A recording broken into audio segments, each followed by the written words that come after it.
So I wanted to introduce our presenter, Connor Harrington. He is a Master of Science from San Francisco State University. He's done extensive research in pathogens affecting amphibian populations. Currently, he is working at NeighborSpace as a program assistant and working with them to develop herp-friendly habitats in Baltimore County. And we had the privilege of getting to tour one of those sites a couple of weeks ago. And with that, I'm going to give Connor the mic, and he's going to tell us about the Chytrid pathogen.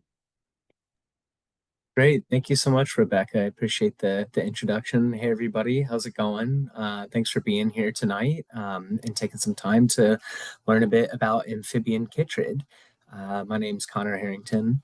Again, I work for a Baltimore County local nonprofit called NeighborSpace. We're a land conservation. You can go on our website and kind of look up what we do, but we basically conserve different areas for both environmental and social reasons. And we've hosted, since I've been with NeighborSpace, I think two separate herp walks with the club. And the most recent one was at Voles, which is a 14-acre forest in Middle River. And it's a really beautiful spot. And we found a ton of different cool herps there when we were joined by Tom Scollins. So I'm excited to be here tonight and be able to share a little bit about some of the research that I did as a master's student when I was out in California. So without further ado, let me go ahead and introduce this presentation to you all tonight. Chytrid, an emerging infectious disease, and that's what we're going to be talking about. Um, as far as questions, I'll kind of leave that open to you all, whether you would like to ask questions as I go along, or if you would like to wait till the end, either is fine with me. Or if you'd simply like to post your questions in the chat as I'm going along, and Rebecca can let me know if there's something that I can go over on a slide as I'm going through. Okay, so let me start off with this. So just to kind of put this entire talk in context with what is going on with the world of flora and fauna currently. So, scientists have been following closely what they believe to be an ongoing sixth mass extinction on the planet currently, right now. And when we think of mass extinctions, oftentimes we're thinking of some huge catastrophic event, for example, a meteor striking the Earth and wiping out most vertebrate life as we know it. But a mass extinction from a science standpoint is basically elevated rates of extinction that are higher than the usual expected background rate of global extinction. Species will go extinct while new species come up and relatively stay the same over periods of time, except through great shifts. These great shifts, again, being things like meteor strikes, being change in the Earth's atmosphere content. This sixth mass extinction is anthropogenically created. So humans, our direct and indirect effects on our environments around the world are what's facilitating these larger rates of extinction. And this is not just, again, directly through hunting species to extinction, for example, the dodo bird, but also through byproducts of our own negligence towards the environments, whether it be pollution of our waterways or the increasing development of different areas. And amphibians specifically, and this is what brings me to chat with you all tonight, are suffering a rate of extinction far higher than that of any other vertebrate group right now. So I have a paper here from both my past advisor with his advisor talking about a view from the world of amphibians and how amphibians, and forgive me, I don't have the number, the percentage on the top of my head right now, but are suffering declines more rapidly than, again, any other vertebrate species across the globe. And so why is this? There are many threats to amphibians as we know it. I was kind of going over it a little bit when I was chatting 2 slides back. Part of this is habitat loss and or destruction. So we're seeing an unprecedented rate of human development, not just here in our local areas, but all around the globe, where clear cutting is occurring, like shown in this photograph here, that is just obliterating different natural habitats. I know that amphibians specifically are incredibly sensitive to habitat changes and require a very specific, oftentimes a very specific type of habitat in order to flourish. And a lot of wetlands are being filled in around the country and across the globe in order to facilitate human expansion. We also have climate change as our world continues to experience the struggles of ever changing climates, going from extremely hot temperatures to extremely cold temperatures, not necessarily in the same season, but occasionally, mostly through a temporal scale looking at the changes in harsher winters and harsher summers.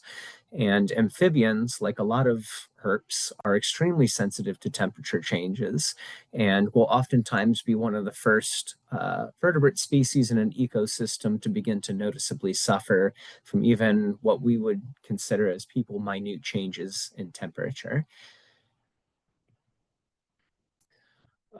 A few of the other threats to amphibians include introduced species. For example, we have the signal crayfish here. We have lots of different introduced species of plant and animal that, due to the globalization of our world, have been spread to various different ecoregions, different countries, and different continents that pose various degrees, oftentimes significant threats to local ecosystems by either directly predating upon other organisms or simply by crowding out areas so that native organisms don't have room to grow and thrive. And lastly, and the thing that I will be discussing with you all tonight are emerging infectious diseases. So there's this concept that is growing that scientists are now taking more of an interest in the last several decades. And I will now go over and kind of talk to you all about what emerging infectious diseases are and the specific type of emerging infectious disease that we're going to be chatting about tonight. Let's see, do we have any? Okay, cool. All right, so what is an emerging infectious disease? They're oftentimes referred to simply as EIDs.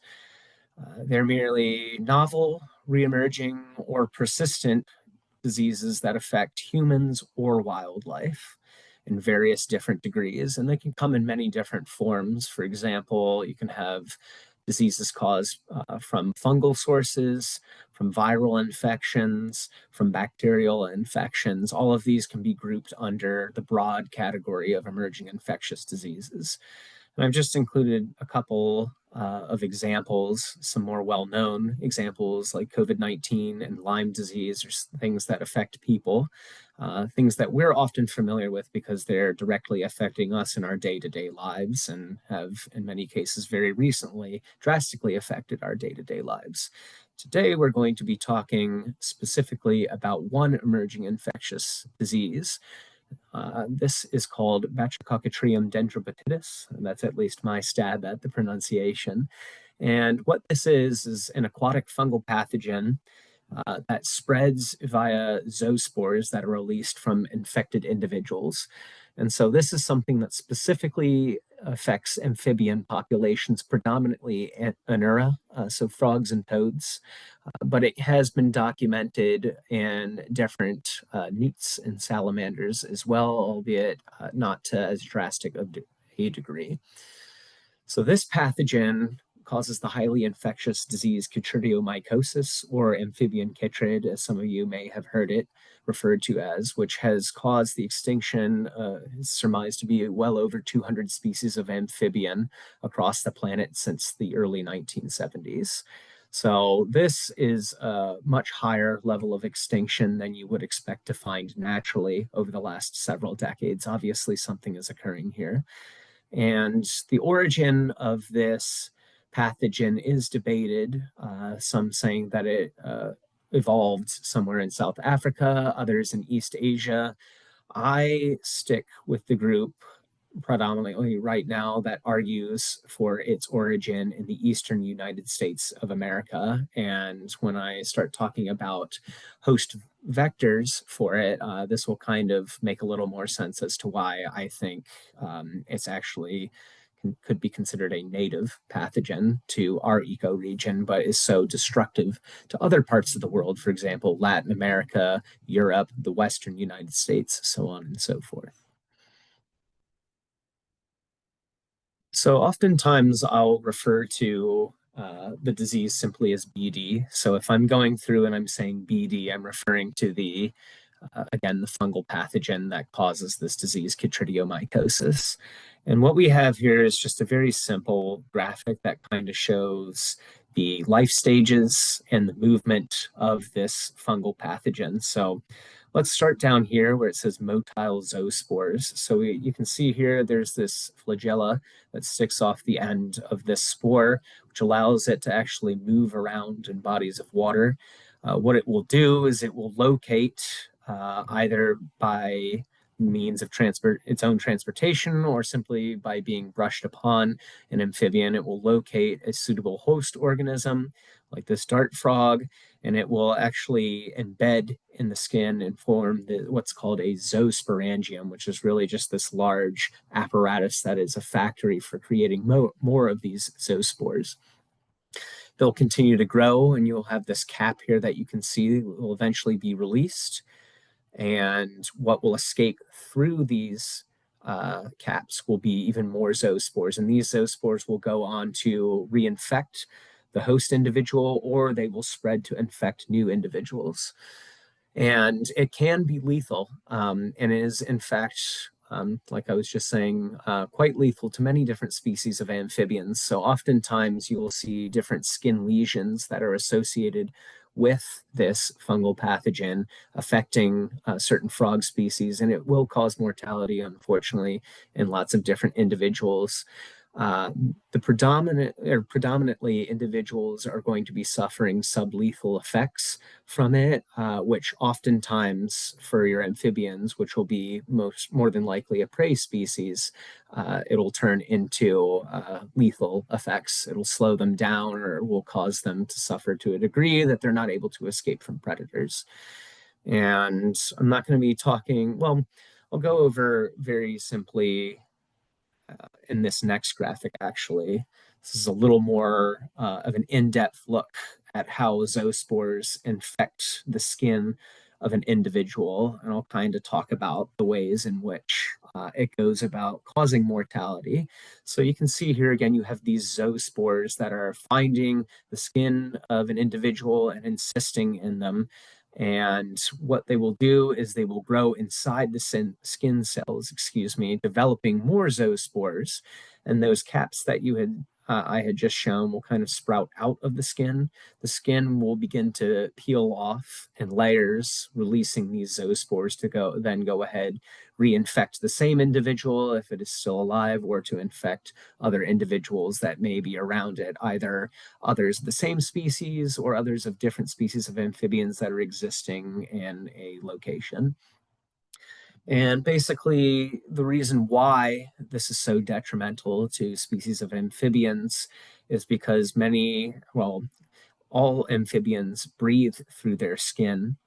And what it will do is it will block the processes that they depend upon in order to do that exchange of oxygen between their environments, their aquatic environments, and their skin. So unfortunately, it prevents them from breathing, is what it does. And it covers their entire body in many cases, in the worst of cases. Okay, so kind of going back a little bit to what I was saying about how I believe it has origins stemming from the eastern United States, I'd like to talk about a host vector of this, the American bullfrog. Now, the American bullfrog is a wonderful native species to the eastern United States and indeed many parts of southern Canada and northern Central America. It's also our largest species of frog by quite a bit. Normally, when you hear a bullfrog, it's pretty unmistakable if you've ever heard one calling from this pond, and especially if you see them, they're quite unmistakable. The adults of these can become twice the size of adult green frogs, which are already a pretty sizable frog. And so this species of amphibian here is large, it's quite hardy, and because of this and many other reasons, it's quite resistant, excuse me, to the deleterious effects of chytridiomycosis, or that amphibian chytrid, making it a pretty suitable host organism for this fungal pathogen, especially in areas in which it is introduced. And it kind of acts, almost in the same sense of folks who would be considered super spreaders in the COVID-19 epidemic. They're not necessarily affected greatly, if at all, by this disease, but they will bring it to water bodies as they are fairly far ranging. They will go from water body to water body, oftentimes crossing distances of over a mile to get there. And being an aquatic fungal pathogen, it will spread from their skin to different bodies of water.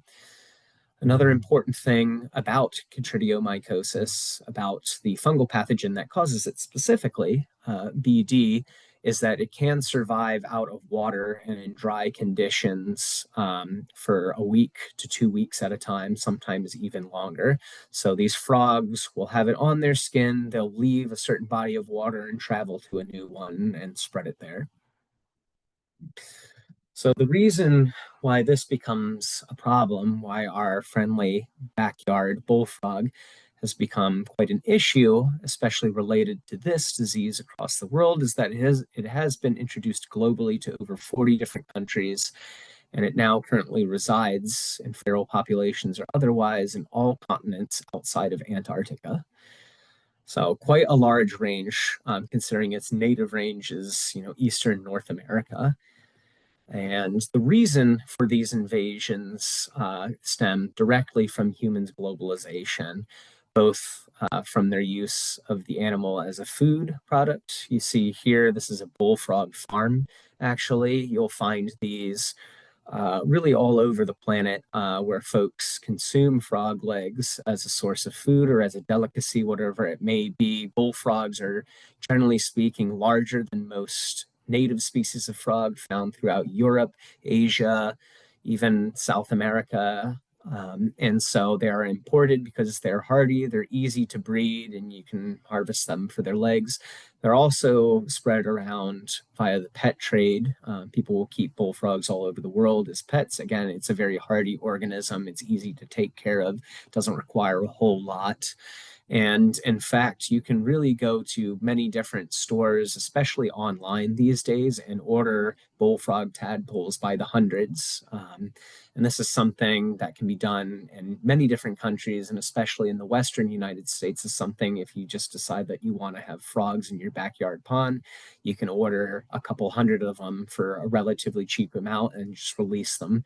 This is something that kind of makes containing the disease that they are thought to spread a little bit of a difficulty. Okay. So a little bit more about the American bullfrog, and I'm a huge fan of this amphibian. Again, I grew up here in Maryland. I'm used to seeing them. I think a lot of us are used to seeing them in our backyards. It's a very fascinating individual, and I'm not trying to forcibly paint it in a negative light. Just give you all kind of some background for why this disease, chytridiomycosis, is spreading, and also warn against the harmful effects of transporting animals and plants as well to ecoregions, to countries, and to continents that they're not native to. There are second and third order effects to these things. But part of the reason why the bullfrogs do so well when they're transported to other areas is that they are very large, voracious, gape dependent, generalist predators. And what I mean by that is that they are only limited by what they can fit in their mouth. If they can't fit it in their mouth, they won't eat it. If they can, they most certainly will. This extends to other amphibians, and it also extends to juvenile bullfrogs. Adults will eat the young without a second thought. And oftentimes, this means that populations can become self sufficient, as female adult bullfrogs can lay about 20 to 25,000 eggs at a time, and will do this oftentimes up to twice a season.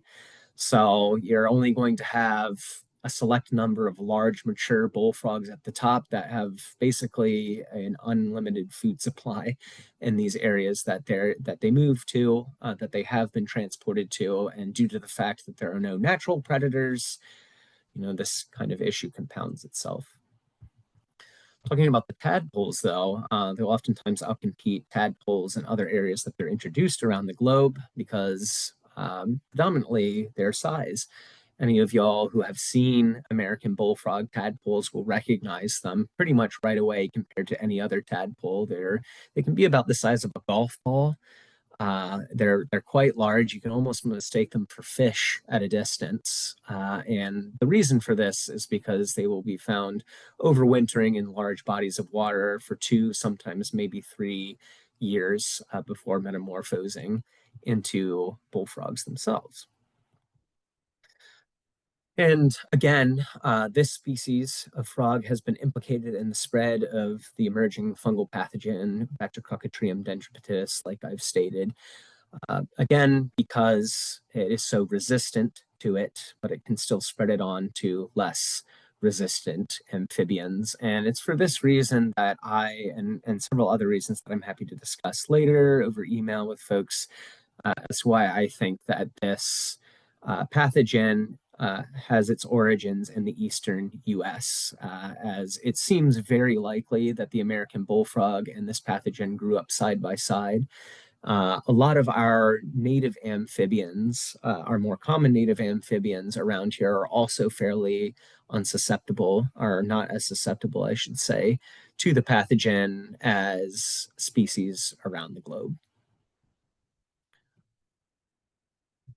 All right, so here is a quick map that was released not super long ago that shows the extent of their native range. So you can see here, eastern North America, you have some parts of Mexico, some parts of Canada, and it's a little bit fuzzy, but you can kind of see here these black dots or large swaths of black are areas where there are bullfrog populations where they've been introduced around the globe. So you can see very heavy populations here in Western North America. Historically, they were bounded by the Rocky Mountains, or just too large for them to move through, too large and too cold. People have brought them over there. And you can see here some in Latin America, Europe, and Southeast Asia and Japan as well. There are many different populations.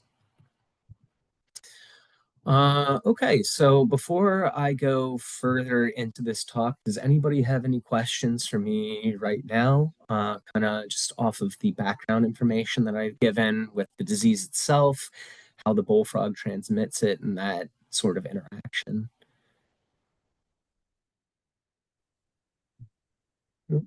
Okay, perfect. Then let me go ahead and dive into this. So this is a portion of my master's thesis.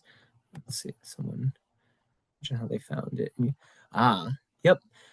So that's a really interesting thing. So they have found it in museum specimens. I think at least in California, the first documented case was found in an American bullfrog in 1928 when they went back and swabbed disease specimens, although likely it was found in them around the time they were introduced to California. And this goes the same for most, if not all, other places of invasion.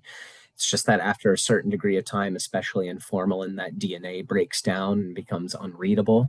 But yes, it's really interesting. You can go and look it up that they detected it once they started seeing these die-offs in the 70s and started studying them more in the 80s and 90s. They went back and swabbed specimens from the 20s and found them to be positive for BV. Okay. So, um, I'll go ahead and go quickly over the objectives of my study. The first of which we're not going to talk about in detail today, although I was talking with Rebecca about it. If people really enjoy this talk, I would be happy to talk about the diet composition of Rhinochaetes spiana, or the American bullfrog, in populations in the Sierra Nevada mountains of California. That was my area of study. But the part that we are going to be focusing on today is examining the presence and absence of this disease in 11 mid elevation sites in the central and northern Sierra Nevada mountains in California.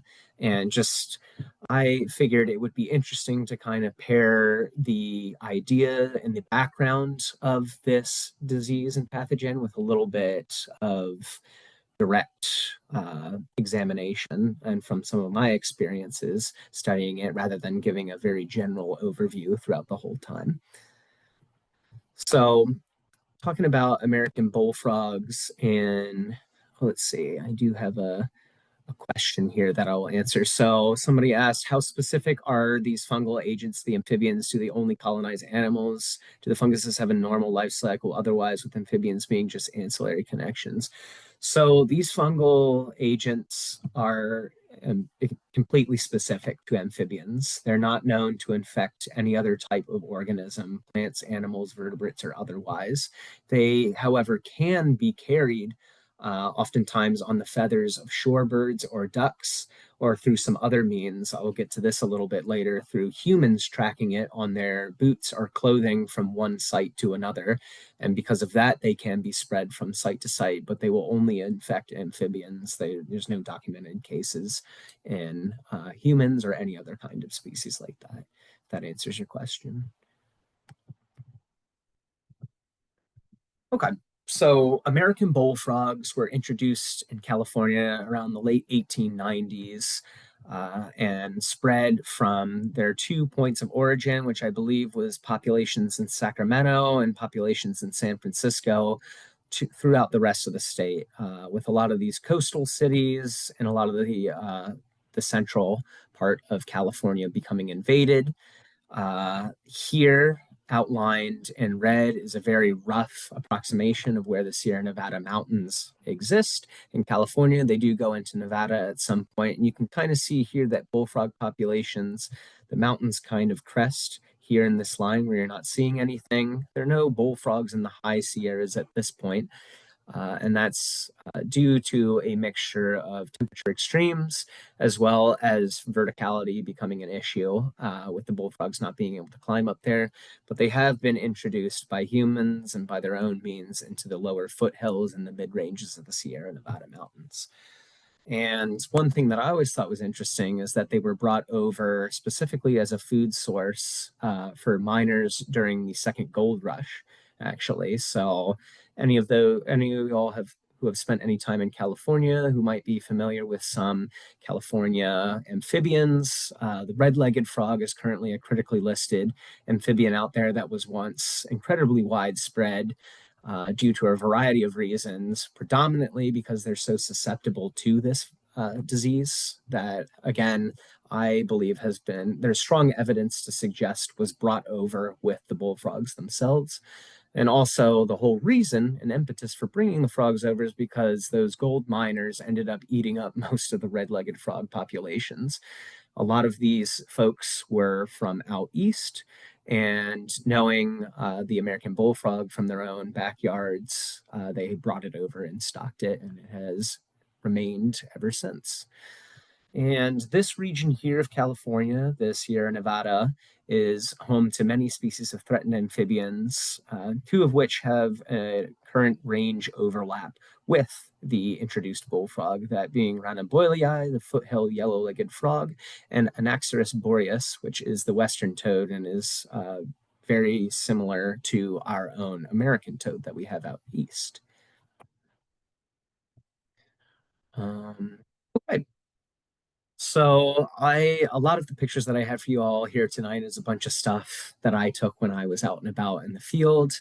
So this is one of the larger specimens that I captured. This was a gravid female, actually, and it's really interesting. You can see here in the background some frogs that I have waiting to be uh, processed and have swabs taken. You can see how small they are in comparison to this. Now, obviously, this is a little bit, this frog is zoomed in, but I would say that this little guy in the back here is maybe a little bit larger than this frog's hand. So they grow quite large. And this is my hand for comparison. So American bullfrogs and amphibians native to the Sierra Nevada mountains were collected at night. I find that night herping is the best time for collection because oftentimes the frogs are more focused on calling and acquiring mates, especially in the breeding season, than they are with getting away. And oftentimes they can be kind of stunned as well by headlamps, which is predominantly how I captured them, almost entirely by hand. I would go around wading through the swamps and ponds of the Sierra Nevada, and I would identify different species by eye shine and by call, oftentimes, is how I would locate them.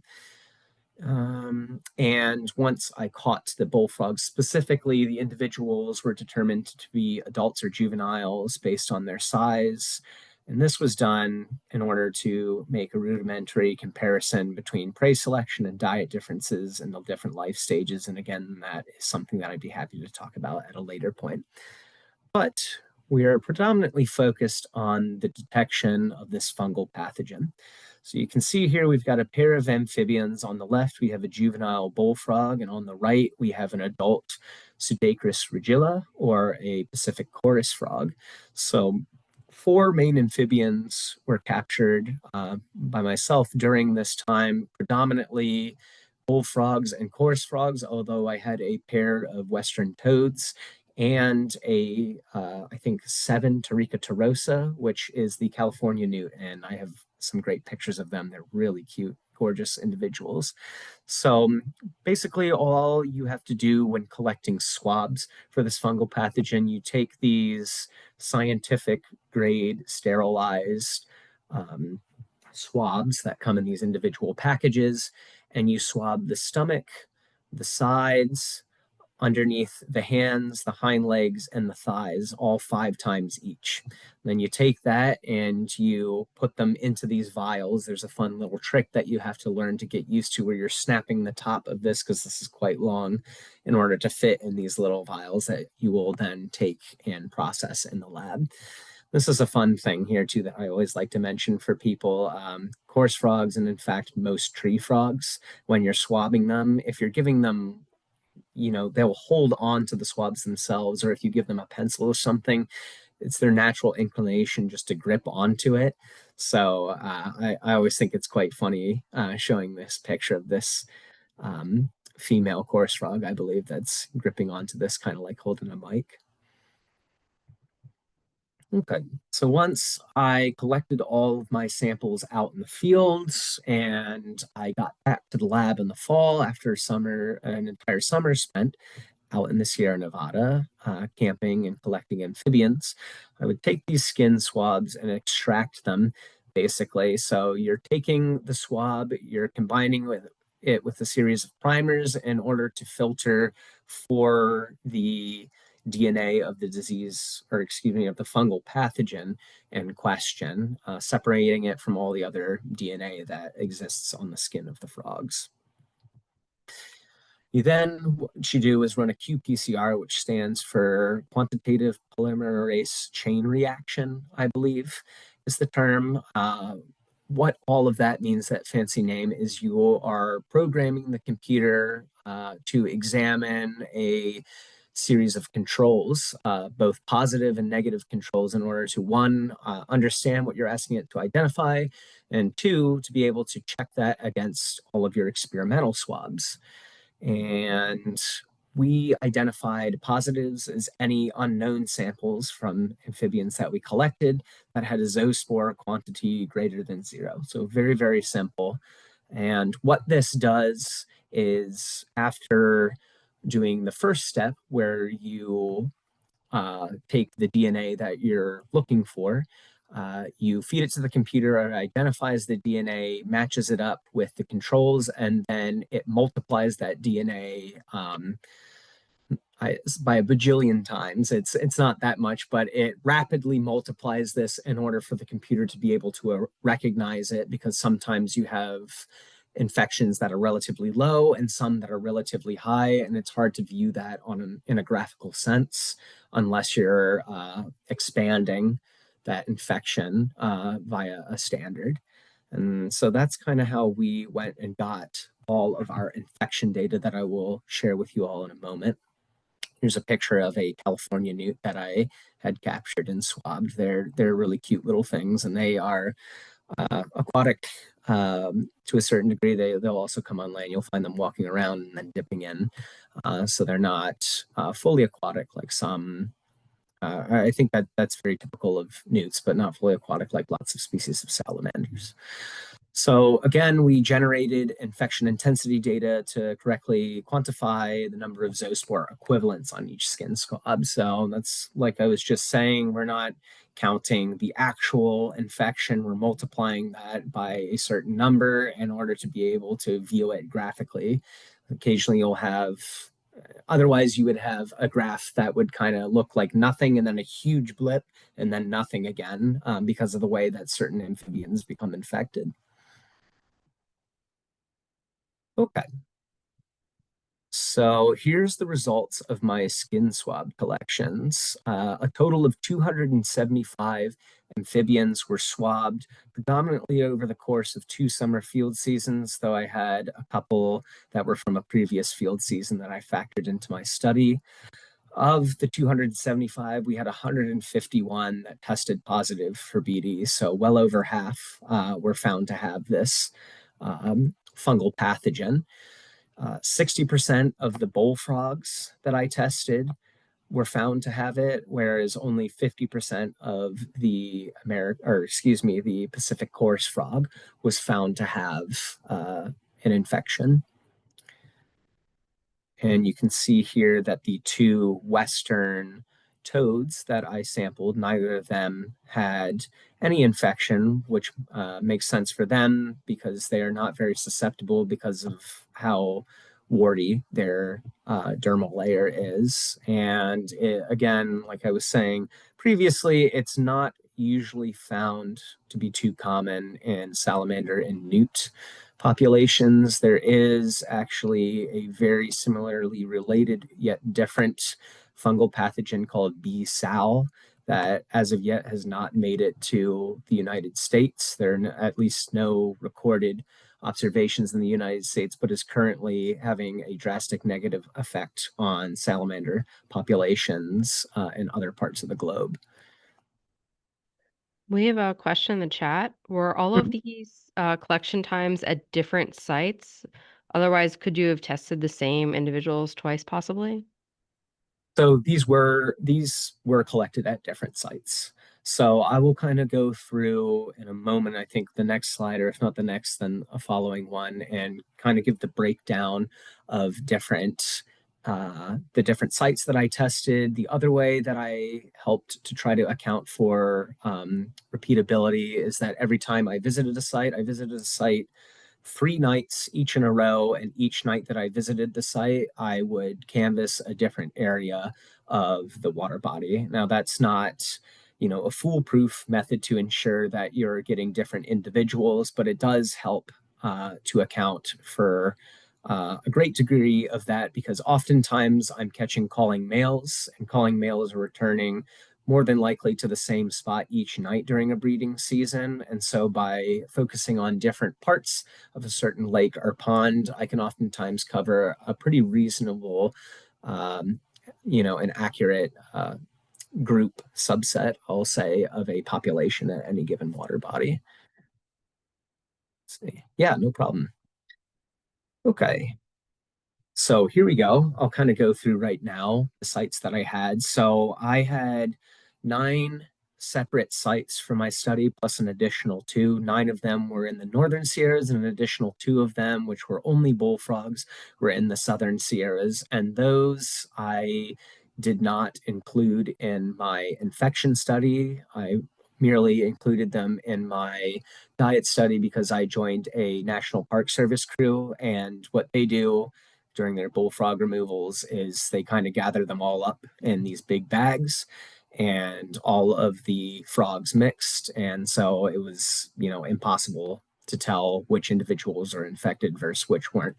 So we're just going to focus on the 9 northern sites. Of these sites, there were 3 different types. We had 3 sites that were bullfrogs only, 3 sites that had only native species of amphibian native to the Sierra Nevadas, that is, and 3 sites that had both bullfrogs and native species co-occurring. And it's a little small in the text, but you can see here on the left, these are sites where bullfrogs occurred, and these are sites where predominantly chorus frogs, but many different species of native amphibians occurred. And the 3 sites that I had where there was overlap was Mill Pond, Oregon Creek, and Goose Pond. You can see here is the last 3 for bullfrogs and the first 3 for the native species.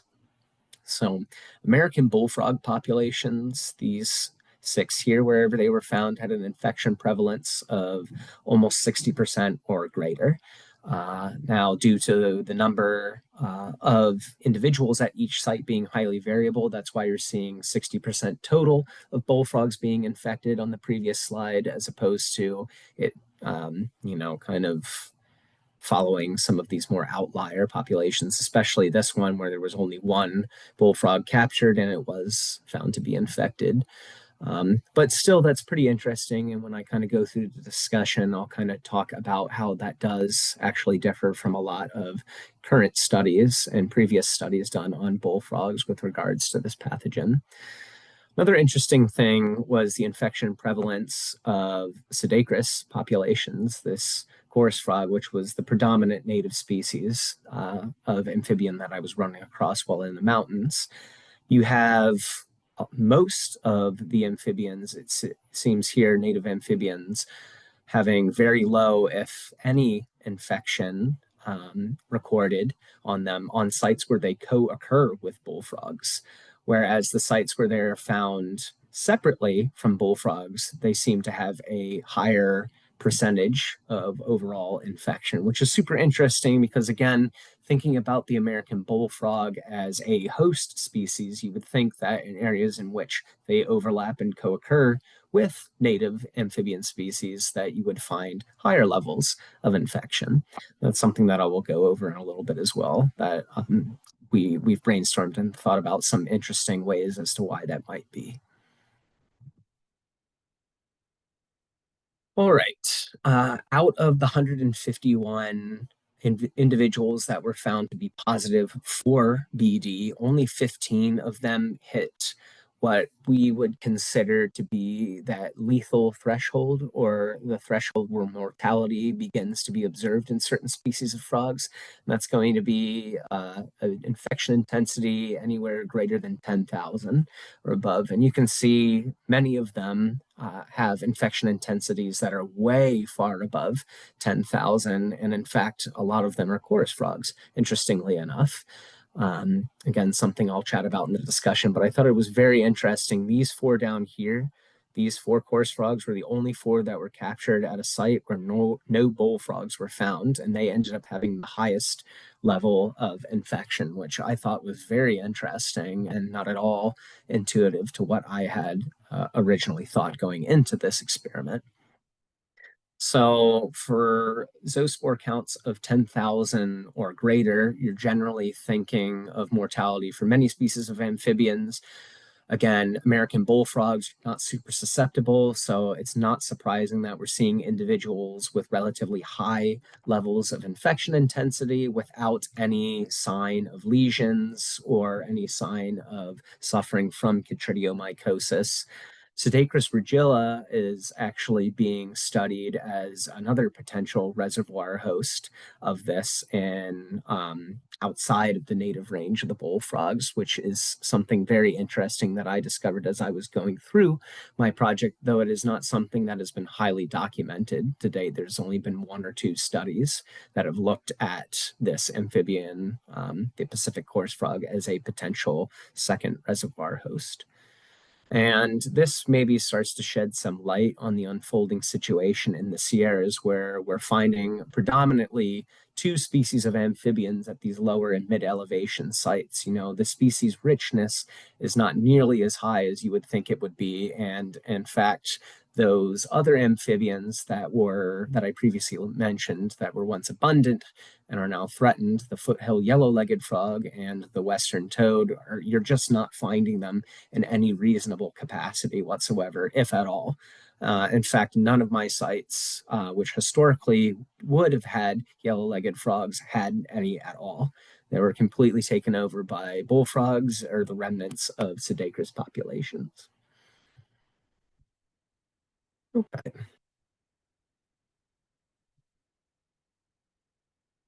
Dipping into the discussion a little bit here. Kind of what we found about our study, and this here is a lovely picture. This is not one of my sites, but this is very close by to one of my sites. And this is actually a series of huge alpine lakes. There's this one, and then there's one that's up even higher. They're beautiful, crystal clear, cold. One of my ponds was fed by this lake. Came down, and it was a very small pond of day use, basically, that people would splash about, and that is chock full of bullfrogs. But interestingly enough, they prefer that to this large white open lake, and I would suspect that's because of the absence of fish in that pond, which is a natural limiting factor. But back to our study. Our study gives further evidence for the American bullfrog as a reservoir host species of BD, as the majority of bullfrogs that we discovered, or a large majority of them, were found to be infected with the fungal pathogen at the sites in which we tested them. The BD prevalence is actually relatively high for American bullfrog populations compared to previous studies. So an interesting thing that I found out while parsing through this data is that while there has been a lot of studies on American bullfrogs all around the world pertaining to BD and their suitability as a host, a lot of these studies were done in lowland populations. So, for example, around the San Francisco Bay Area or in river valleys in Eastern Asia, things of this nature. And the few others that I found that worked in a similar area, the mid-elevation Sierra Nevadas, was between 6,000 to 7,000 feet elevation. Those actually supported my findings of an increased ratio of infected individuals to non-infected individuals. This kind of goes back to a little bit of something that I accidentally glossed over, is the range that BD can thrive in. It usually does well in cooler zones, not cold. It doesn't do well in extremes. So it doesn't do well in the extreme cold, doesn't do well in warm temperature or the heat, but cooler temperatures, about 23 degrees Celsius, is the optimum. And naturally, as you're going up higher the mountain, you're getting cooler and cooler temperatures, therefore potentially allowing for BD to thrive a little bit better at high elevation or mid elevation sites. And an interesting thing, kind of tying this back to climate change and something that I would have liked to do if I was in a PhD and had more time, is kind of study the effects of climate change long term on BD as temperatures begin to warm and as those cold temperatures higher up on mountain peaks begin to thaw out slightly. Will bullfrogs, one, be able to survive in higher elevations, and two, will the disease that they carry and spread be able to survive with them? So that was something interesting that I unfortunately ran out of time to do, didn't have the bandwidth to be able to do in just a 2-year master's. And this is what I was just talking about. So overall, for this short study, it gave some data in support of the bullfrogs as a reservoir host and their ability to spread it in certain novel areas, but more data is needed to be collected over a longer temporal scale in order to assess this. This is something that would benefit greatly from a long-term study of several decades worth of information, but it at least shows that there is some interesting phenomena going on with these populations in introduced areas that could warrant further study. Talking a little bit more about Pseudacris regilla, again, I briefly mentioned that it is thought of as a potential reservoir host. Not all amphibians across the world where this bullfrog, and by proxy where this infectious fungal disease has been introduced, are susceptible. And we can see this in Pseudacris individuals will sometimes carry very, very high infection intensities. Why this is, we still don't exactly know. This is something that is being researched, but in the few studies, which consisted of one previous study from my lab and another one that was never published, the infection prevalence of their independent populations was very similar. So a lot of people, this is something that is still very, very new. And the fact that they are resistant could be why we are seeing these Pacific chorus frog populations still manage to survive alongside bullfrogs. And so the presence or the relatively low degree of infection intensity in Pseudacris regilla populations that co-occur with bullfrogs is actually lower than I would have thought, like I was talking about earlier. And there's a couple reasons for why this might be that we theorize looking back through the literature. So one, there's a fairly low sample size for Pseudacris populations in areas where there are bullfrogs. Going through the separate part of my study, the diet, we did not find any Pseudacris individuals in the stomachs of bullfrogs. And we believe that's because the bullfrogs, the sites we are studying, have been there for quite some time. So there is an established ecosystem dynamic. And the tree frogs, unlike other frogs like yellow-legged frogs, red-legged frogs, can do fairly well in slightly different habitats than American bullfrogs within the greater ecosystem. So, for example, just from an observational standpoint, many American bullfrogs at the sites would be hanging out in the water or along the edge, down near the water's edge, that is, whereas any tree frog populations were up in trees, out of reach of both the water, where they would come into contact with this fungal pathogen potentially, thereby potentially explaining why there's a lower prevalence of infection there. And two, the reason why we weren't finding them being eaten by bullfrogs and while they're managing to subsist, albeit with lower numbers, is because they are able to exist in the same area without coming into contact with bullfrogs. Although it does limit them because they do require water in order to breed and lay their eggs. Okay, so again, kind of nailing down the fact that we're looking at some reservoir hosts. None of the 15 individuals that were found to be over that lethal threshold showed signs of skin lesions. And this is something that, again, can only be speculated at right now with the, relatively limited data that I had collected from this study. Ideally, this is something that you would do time and time again over a long period, long temporal scale, in order to assess real change as opposed to just a very, very slight change over 2 years. Okay, so kind of zooming back out from California, from the Sierra Nevadas, just thinking about Batrachochytrium dendrobatidis and bullfrogs as a whole.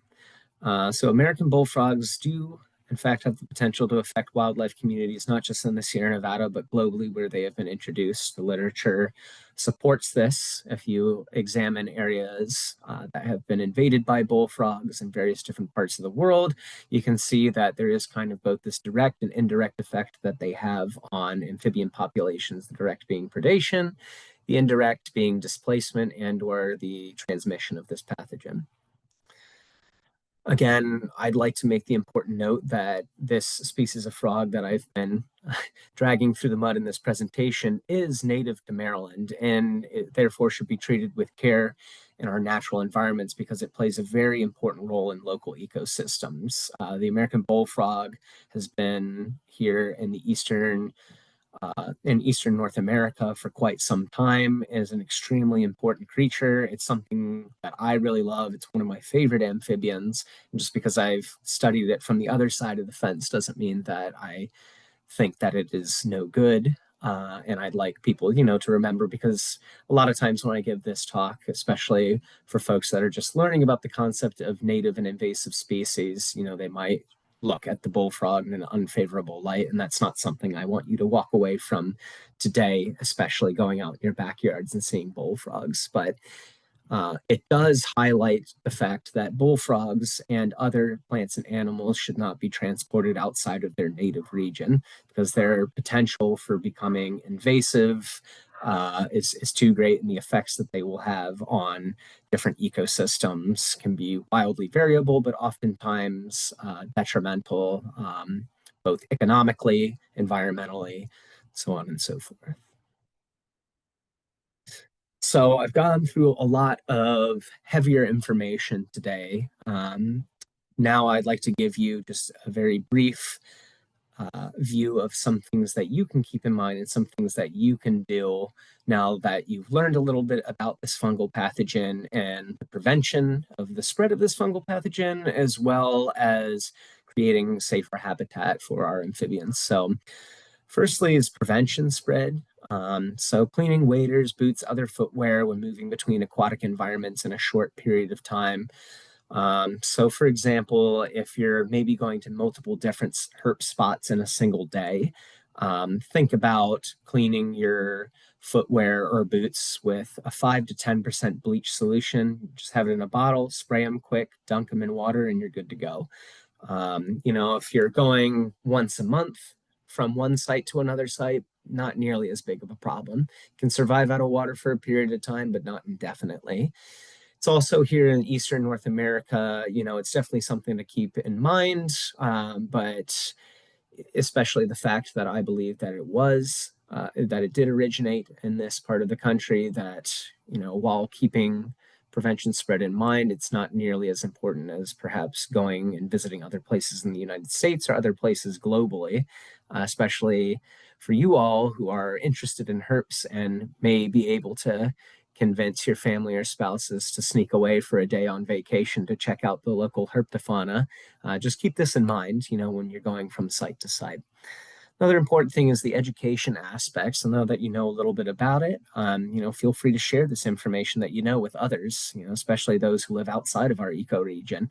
Let them know what it is. Let them know that it is a serious issue affecting our native amphibians worldwide, and that there are harmful secondary and tertiary effects from moving flora and fauna of any kind from one ecoregion to another. And lastly, and this kind of ties into what we do at Neighborspace, is thinking about environmental protection and restoration. So one simple thing that you all can do is advocating for conserving habitat for native species. So conserving local aquatic environments in your own backyards, in your own neighborhoods, and local parks is something that will help amphibian populations.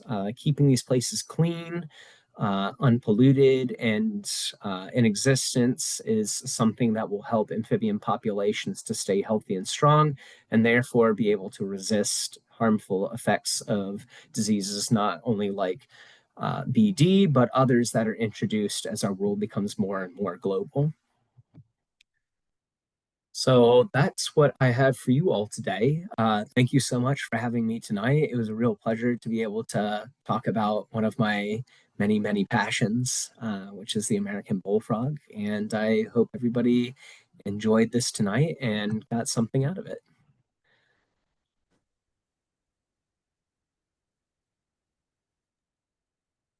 Thank you, Connor. That was great. Sure. So I'm wondering, does the pathogen affect tadpoles at all and or the eggs? And is because you were saying that people would ship eggs places and that's how it was traveling? Was it just in the liquid or was it, yeah. So it can be transported in liquid. It can also be transported by tadpoles. So what it binds to is an element of keratin that is found in the skin all over in adult bullfrogs, but is only found in the mouth parts of tadpoles. So I have swabbed tadpoles. Most of the time, you're not really finding too much because it's such a small surface area. But if they do have an infection, that's where you'll find it. Um, yeah, so it can be spread by tadpoles. Thank you. Yeah. Joe?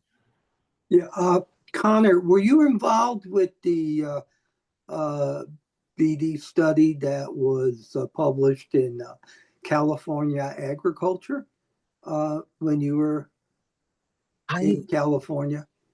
I don't I might have I definitely chatted with folks and rubbed shoulders with some people who worked in state parks and also worked alongside agriculture folks. I think Rob Grasso did a lot of work in Yosemite and the surrounding areas. He might have been USDA. I can't recall, but I think most folks who worked with bullfrogs were in some lesser or greater degree involved with all the various projects. Okay, thank you. Yeah, sure thing.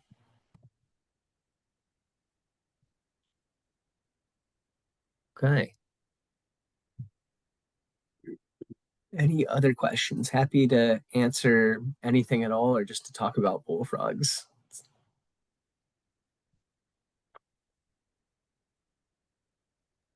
Have you ever eaten any frog legs? That's something that I've actually been asked quite a bit. I haven't. I haven't eaten frog leg yet. A lot of people that I chatted with while I was doing my project, especially folks that I ran into at sites while I was doing collections, most of the time they would ask me that. I haven't yet. So we'll see. I might. I don't advocate for eating introduced species and ranges in which they've been introduced simply because when you create a demand, there will oftentimes continue to be a supply. And that's something that California struggles with right now is that, a lot of folks eat bullfrogs and bullfrogs are still shipped into the state. They haven't, yeah, they're still shipped into the state and sold in markets and stuff. And not to say that people are intentionally bringing more and more snakehead and lionfish into the East Coast for the express purpose of eating them, because I know there are some um, culinary plans and action to counteract them. But that's usually something I usually advocate for, just kind of like the removal without any kind of benefit for people, because a lot of times folks fall in love with something, and if they have to have it, they have to have it. Um, and it's better just to avoid that problem from the get go. Okay. Thank you. Sure. Is there anything that can sort of kill the virus without killing the frogs as well? So there's been a lot of different testing, predominantly experimental lab-based tests, where they have used different enzymes to try to clear the infection of individuals, and this has been met with very mixed success. So far, I know my previous advisor had done some infection trials with various frogs and had managed to clear some.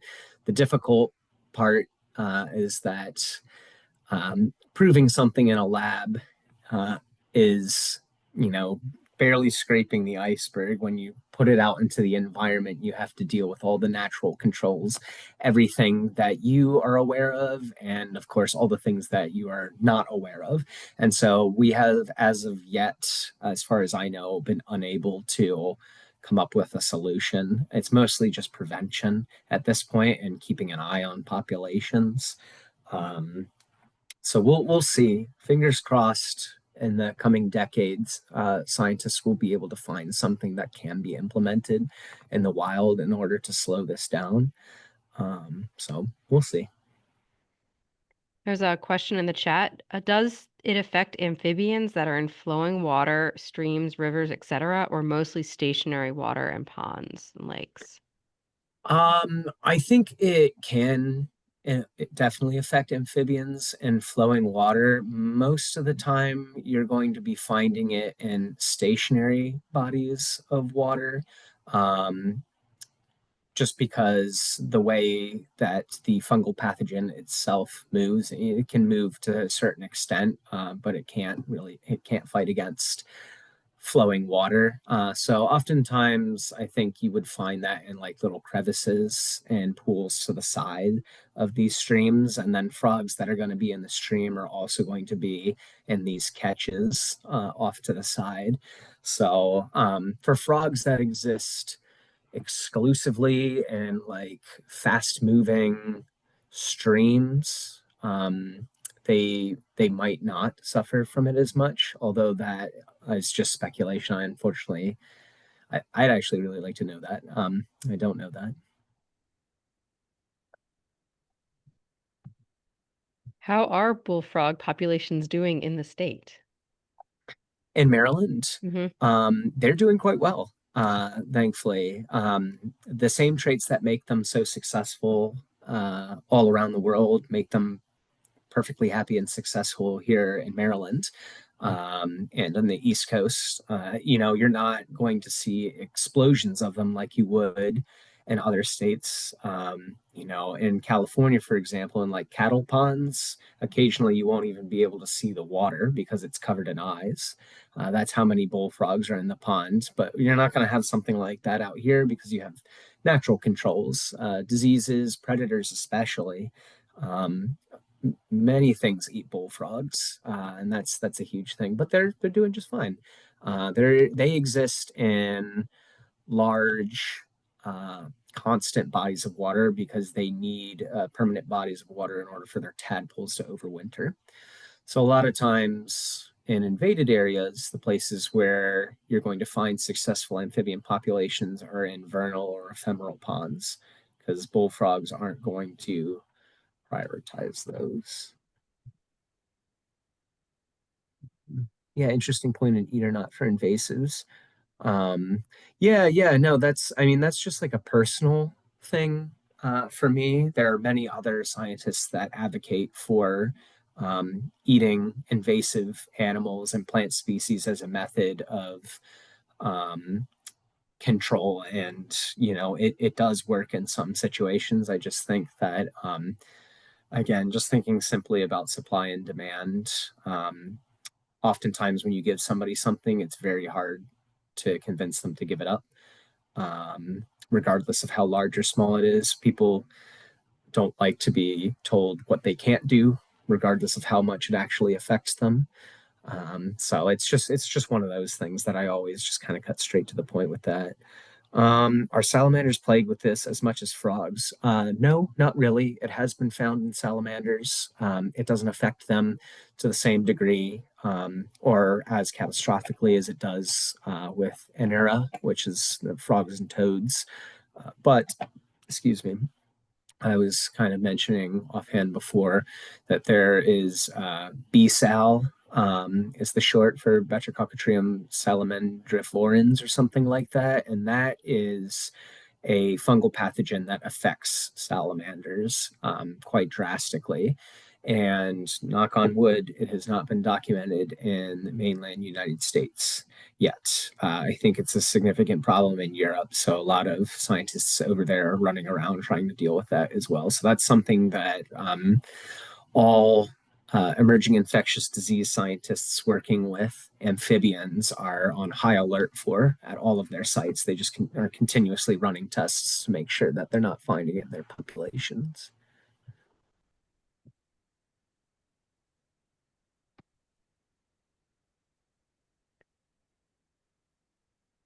So I'm interested, I have a question about the museum species, like finding Sure. it in museum specimens, and I'm wondering if there's any sort of movement to test museum specimens and other collections, and or if like the genetics of the pathogen might have changed in that timeline or not.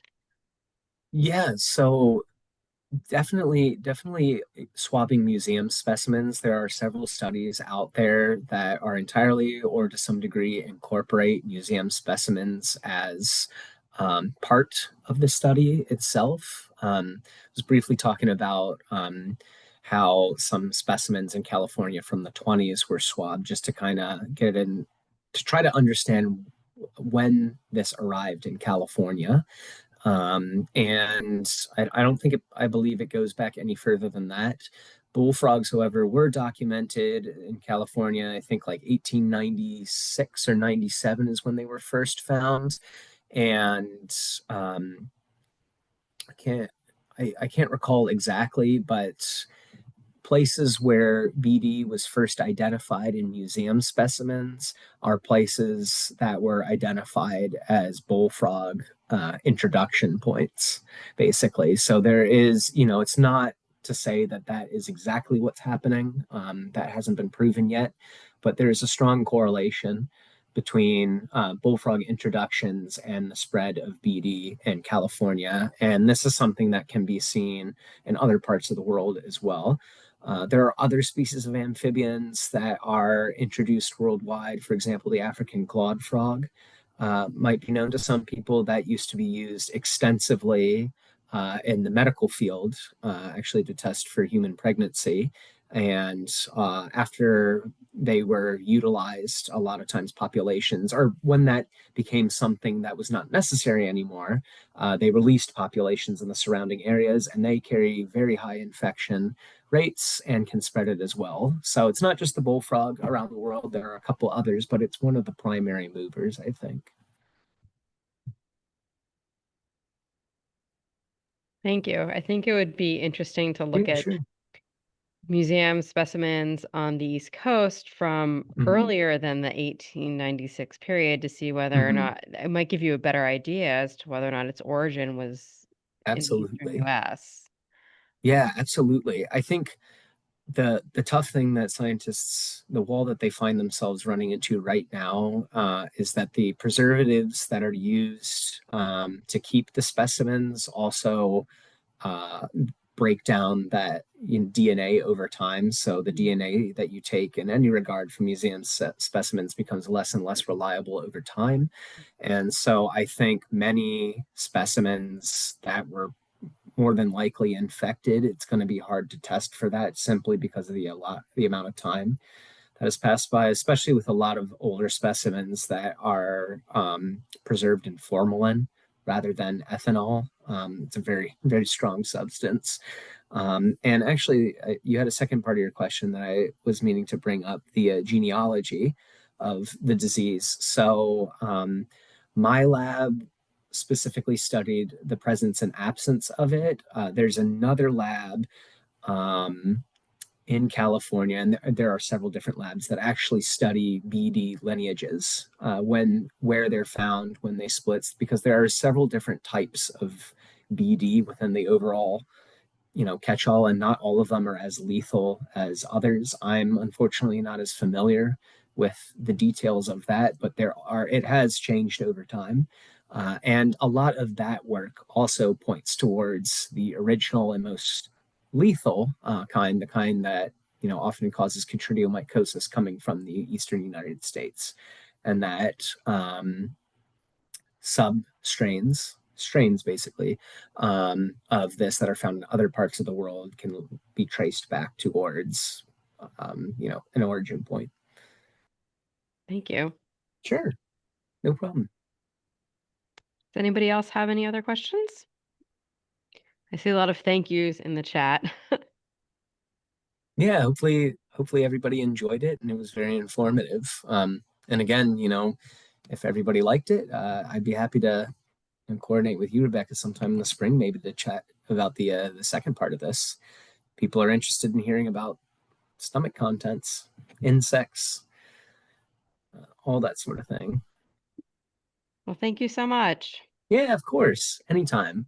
It was a pleasure to be here and chat with you all tonight.